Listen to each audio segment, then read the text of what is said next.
The birth of a legend. In the mid-1960s, American muscle cars were all about brute force.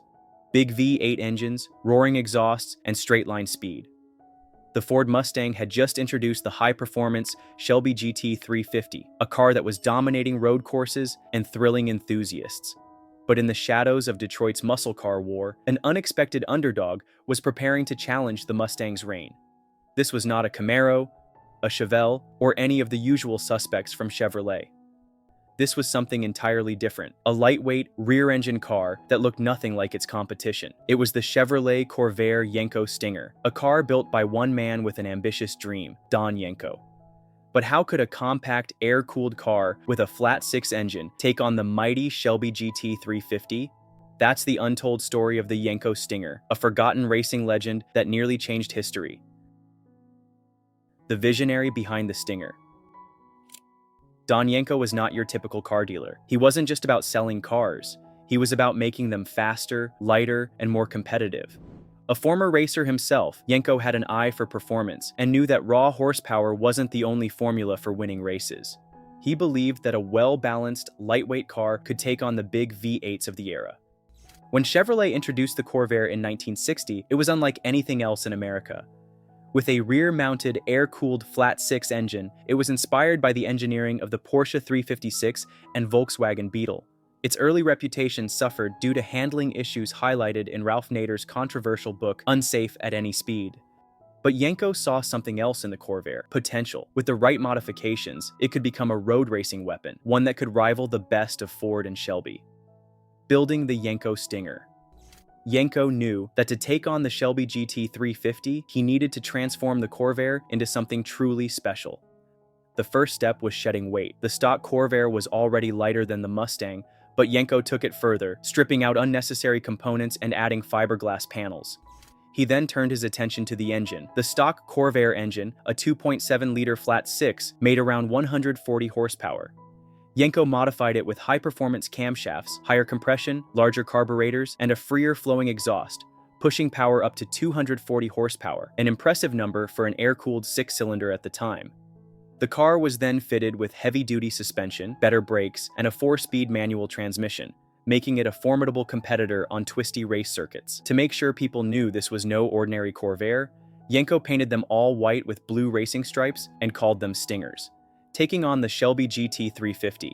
With the modifications complete, the Yenko Stinger was ready to face its biggest challenge, proving itself on the racetrack. In the SCCA's D production class, the Stinger went head-to-head with some of the best sports cars of the time, including Porsches and, of course, the Shelby GT350. Despite being outgunned in terms of raw power, the Stinger had a major advantage: handling. With its rear-engine layout and balanced weight distribution, it could carve through corners with precision that the front-heavy Mustang struggled to match. In the hands of skilled drivers, the Stinger became a surprise contender, scoring multiple wins and earning respect in the racing community. One of its most famous victories came when Jerry Thompson, a driver for Yenko's team, took the Stinger to the SCCA National Championship in 1967. Why the Yenko Stinger was special.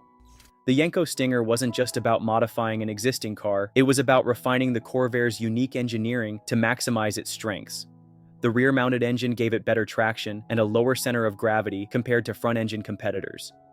Yenko's tuning transformed the Corvair's suspension with high-performance springs, upgraded shocks, and a reinforced chassis to improve cornering stability.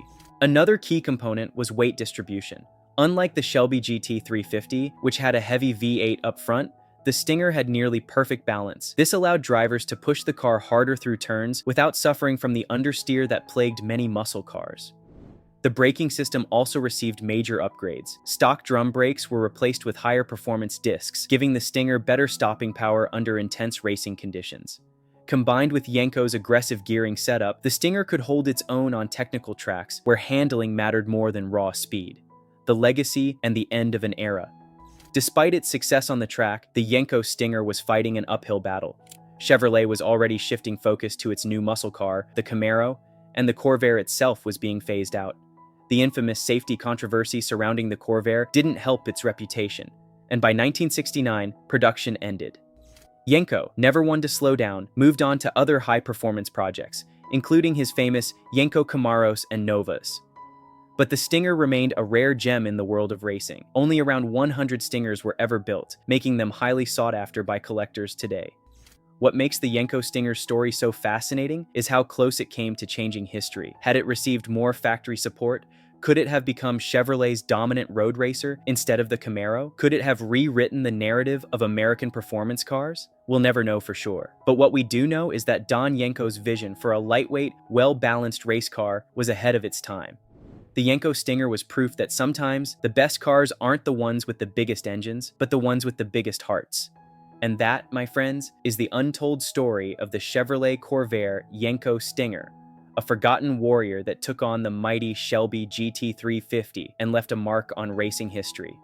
If you enjoyed this deep dive into automotive legends, make sure to like, subscribe, and hit that notification bell so you never miss a story from the golden age of performance cars. What do you think? Could the Yenko Stinger have been a true Mustang killer if it had more support? Let us know in the comments below.